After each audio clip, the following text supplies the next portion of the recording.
Hello, and welcome to Shows to Astonish, the science fiction review show that questions the nature of its reality. I am your host, the FAT Mantis, and tonight we will be reviewing Westworld, Season 3, Episode 5, Genre.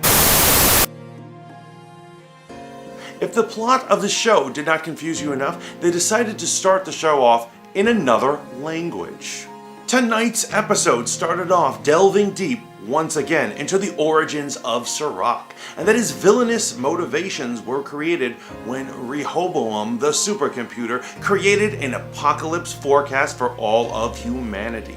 This is a science fiction concept that dates back to Isaac Asimov's legendary mega novel series, Foundation. Knowing my viewers, you probably are more familiar with its usage in Captain America Winter Soldier, where it was known as the algorithm.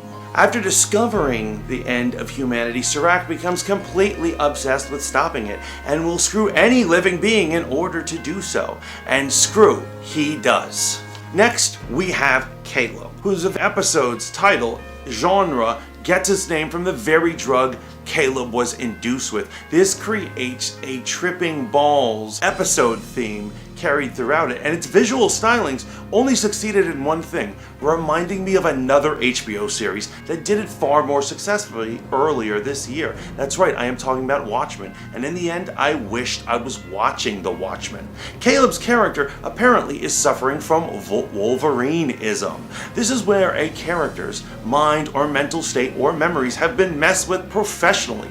So anytime it is brought up, the character breaks down into an emotional puddle, which caused the director to give Caleb a lot of ultra slow motion, ultra close-up shots, where he looks as if his mind is blown, as if we didn't get enough of those in Breaking Bad. It would appear that Caleb's storyline is intimately involved with Serac's origin, primarily the story of his brother. In the origin, we discover that Serac's brother was an outlier, a being whose future cannot be predicted by Rehoboam, and therefore their fluid nature is problematic to the system in whole. However, if their minds are reprogrammed and they act in a way that is contrary to themselves, they no longer are a problem. They become predictable. At the end of the episode, we discover Serac's brother in a Whitehall clinic where his mind has been wiped and he has been completely altered. It would appear that Caleb has undergone the same process.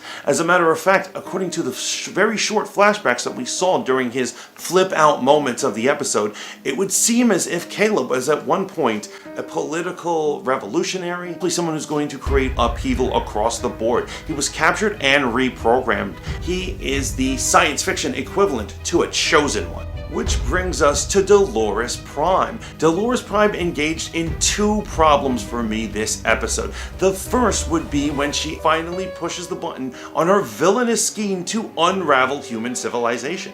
Once she has access to Rehoboam and knows the dark fates of all humans everywhere, she decides to reveal it to the world by sending out a mass text.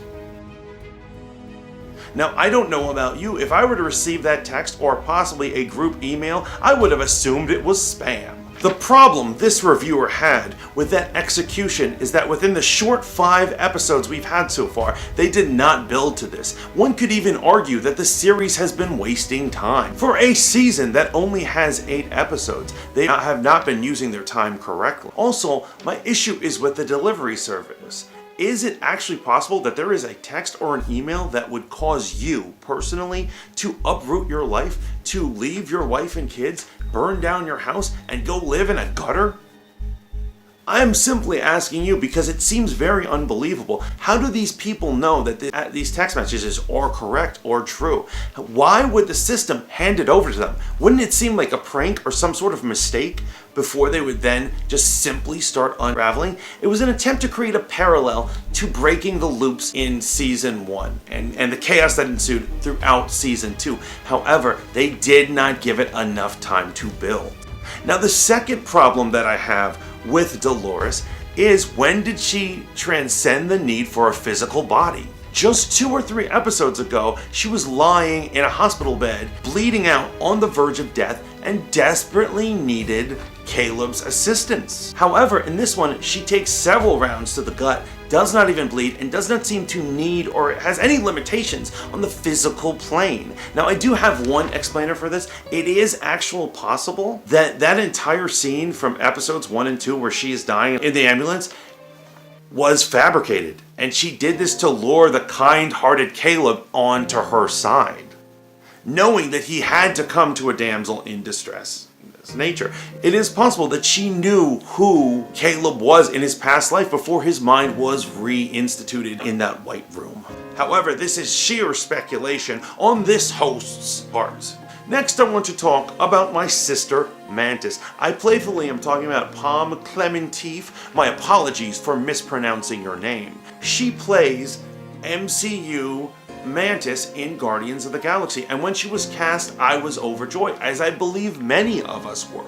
However, at the end of it all, she has only had 2 scenes before her character is completely obliterated. Now, this is either some sort of trick or trap, or that is the shortest, most expensive cameos I have ever seen in my life. To be honest, HBO, I want a refund. We need more Palm in our lives.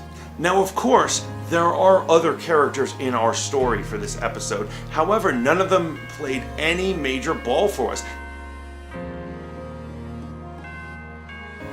Finally, I will have to say that I'm giving this episode a 65. That's correct.